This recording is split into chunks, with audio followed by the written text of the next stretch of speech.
It's already March, and I've only thought about going to the theaters twice. The beginning of every year is like a creative drought where the box office goes to die. No need to fear, the Film Informer is here to pick up your spirits and mine while talking about my 3 most anticipated films of 2020. Especially loved it when the Golden Girls were syndicated, because that meant it would Moving. be... The coffin's moving. I'm sorry. There's somebody in there. No, it's moving. Just saw it move. Let's do it.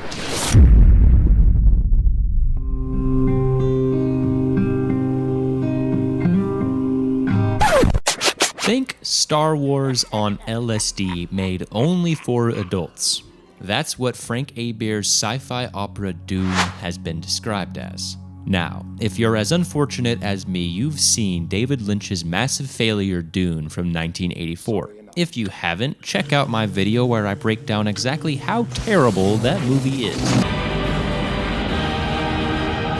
The good news is that this year, the guy behind Blade Runner, Arrival, Prisoners, Denis Villeneuve, is releasing his rendition of Dune, starring Timothee Chalamet, Zendaya, Jason Momoa, Oscar Isaac, Dave Bautista, Josh Brolin, and Javier Bardem. In case you didn't realize, that's Aquaman, Poe Dameron, Drax, Thanos, and the really fucking creepy guy from No Country for Old Men.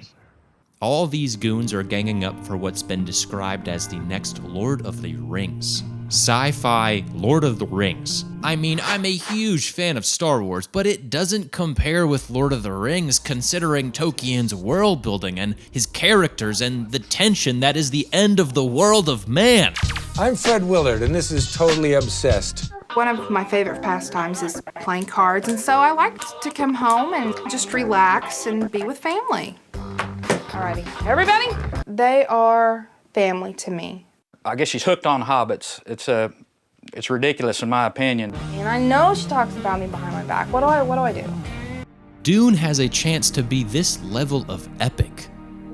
Instead of Nazguls and huge eagles, they'll be riding into battle on planet-sized worms, as Paul Atreides, played by Chalamet, fights back at a universe plagued by the existence of the drug called spice on the planet Dune, releasing this December. Now, if you're like me, medieval fantasy ranks above sci-fi any day, so the next film on this list is for the boys.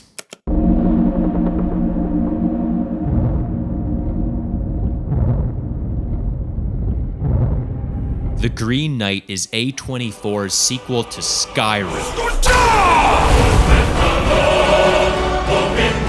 Just kidding. Starring Dev Patel as Gawain, the nephew of King Arthur and Knight of the Round Table.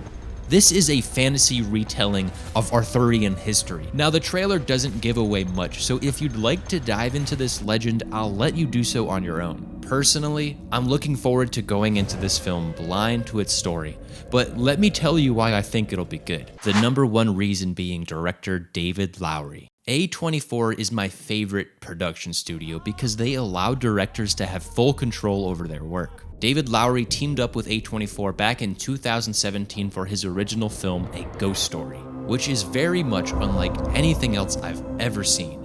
It's a harrowing, emotional journey through the perspective of a ghost.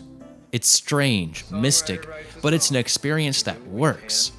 Another film David Lowery co-wrote and directed, The Old Man and the Gun, is an emotional and witty story following the most polite bank robber in history. While these films have close to nothing in common, they both feature very intimate relationships with the characters. One thing that historically fantasy films don't get right is creating an emotional bond between the character and the audience, focusing too much on the quest or the action sequences. Here's but a scratch. A scratch? Your arm's off. No, it isn't. Well, what's that then? I've heard worse. Dev Patel already won over all our hearts in Slumdog Millionaire, in Lion, in The Last Airbender. Just kidding.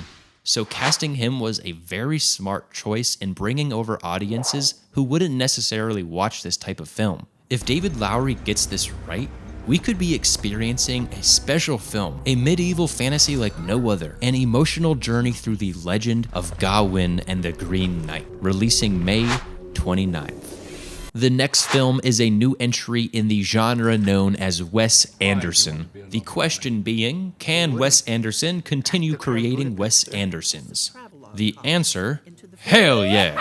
The French Dispatch is a film about who knows what. I've seen the trailer 3 times now and I'm still unable to maintain a clue. Though I will say the visuals look spectacular, and that's half the feat. The other half being that the film must have a Wes Anderson cast.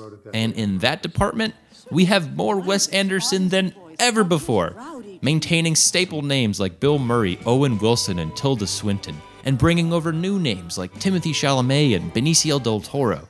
It's looking like a wild, wacky ride, and I couldn't be more excited. If you're unfamiliar with Wes Anderson, check out Moonrise Kingdom, Fantastic Mr. Fox, and Grand Budapest Hotel. Those 3 films will have you addicted to the unique perspective of this modern, symmetrical genius. The French Dispatch releases July 24th. Are you excited yet? Are you a member of the Wes Anderson fan club? Have you seen every A24 film to ever release? If you answered yes to all these questions, we are basically best friends and I love you deeply. If not, get cracking. There's movies to be watched. Thanks for watching, guys. Consider subscribing, like the video if you did, and please share. See you next time.